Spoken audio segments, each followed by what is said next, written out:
Nehru Report was a constitutional recommendation that was formulated by a committee under the Jawaharlal Nehru in August 1928.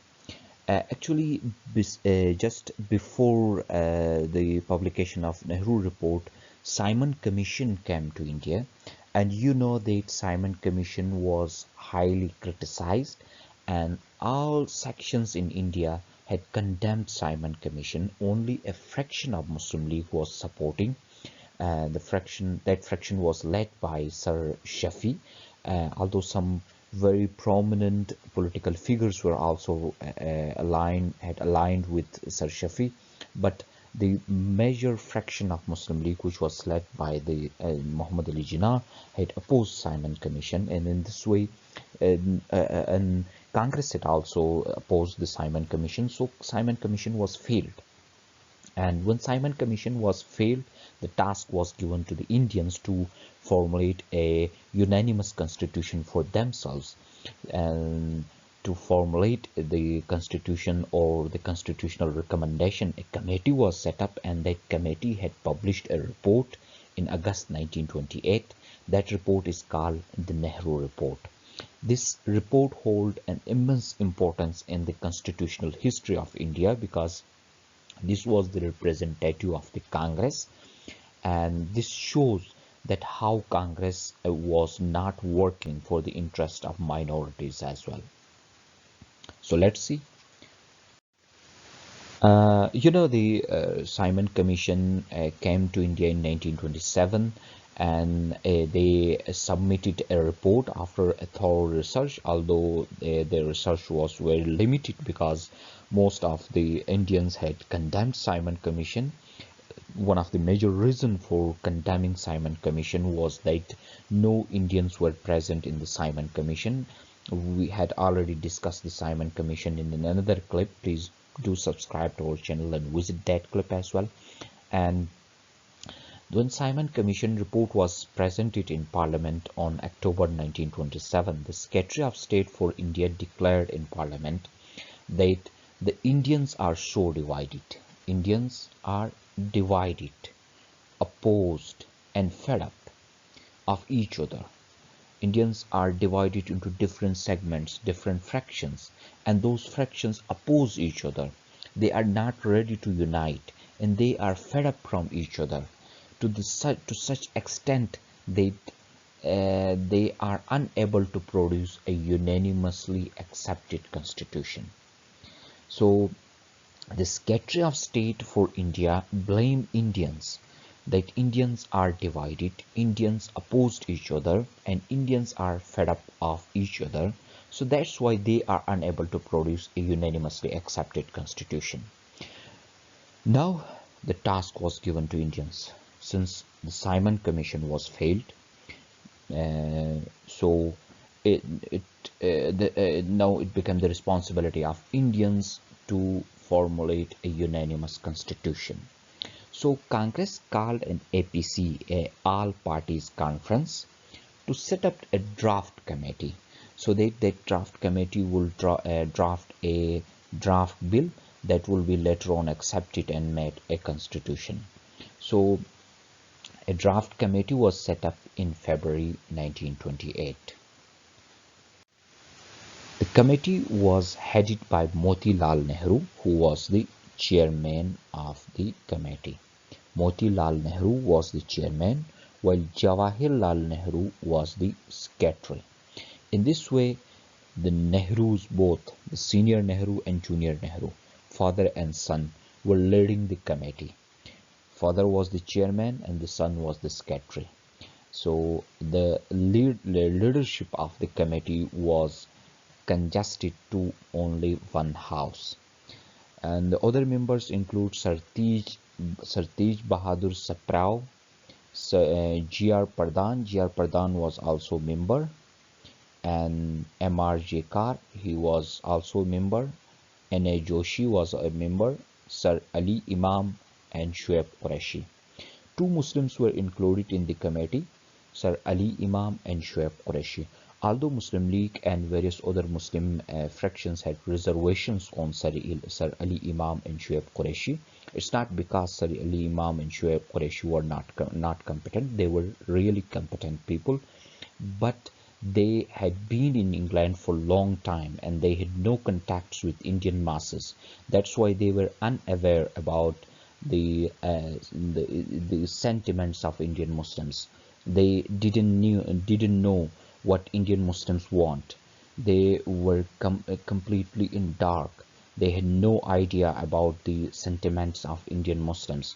So their nomination as Muslim members in the committee was an absurd decision. Hence, it was condemned by Muslim League, and they had said they called it they are not the actual representatives of Muslims. Moreover, on the occasion when the report was published or the report was submitted, on that day, these both leaders, Sir Ali Imam and Shuaib Qureshi, had resigned from the committee membership. So from that point of view as well, we can say that the Nehru Report was not the representative document of all segments of India, since Muslim was a major stakeholder in India and Muslims were not ready to accept that document. So we can't say that this was a unanimous document. This was a one-sided document only representing the Congress view, not of Muslims.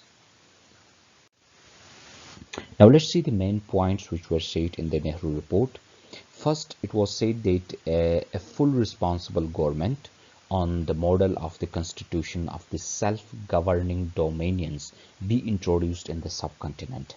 That is, they demanded for a full responsible government with all or with maximum powers given to the Indian government. And they demanded or they proposed that the separate electorates should be replaced with joint electorate with the reservation of seats for minorities. The separate electorate, the system of separate electorate, or for the system of separate electorate, the Muslims and especially Muslim League had struggled.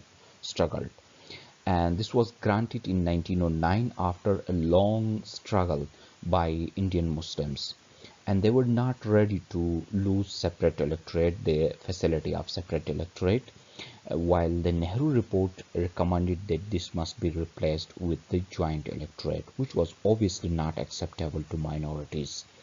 And they demanded that the foreign affairs, army and defense should be kept under parliament and a viceroy.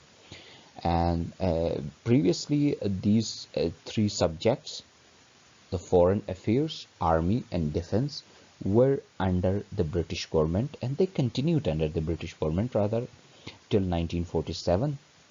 However, they demanded that the foreign affairs, army and defense should be kept under Indian parliament and Indian viceroy. That's, they were saying that the foreign affairs, army and defense should be given to Indians. And Sindh and Bombay, they were part of same province, and there were voices from Sindh which were heard. There were continuously voices were coming out from Sindh which were demanding for the separation of Sindh from Bombay. It was because the Sindh was a backward region, and for to make it a developed region, the Indians, or the Sindhis were demanding that they should be separated from Bombay. In this report, it was said that Sindh should be separated from Bombay if it were capable of bearing its expenses. Now let's see, guys. Sindh being a backward province, how could it bear its expenses? Okay, when Sindh will develop, obviously it will bear its own expenses, but at this point when it was a backward area, how it could bear its own expenses? And full provincial status shall be given to NWFP and Balochistan. At last, this was a valid point. NWFP and Balochistan were not given provincial status. NWFP was given provincial status in 1935, while Balochistan was not given even in 1947. Balochistan is given the provincial status in 1969, and for the first time elections were conducted in 1970, and it was demanded that full provincial status shall be given to NWFP and Balochistan. And the last point was Hindi should be made official language of India. And for language, Hindi, or on the on this point, there were reservations from non-Hindi speakers, because a huge part of population in India were not native Hindi speakers, and especially the Muslims in India were demanding that Urdu should be made the official language. In such a case, or in such a situation, putting such a point that Hindi should be made official language was absurd. Thank you for joining, guys. Please do not forget to subscribe and press bell icon. Once again, thanks for joining. Take care. Goodbye.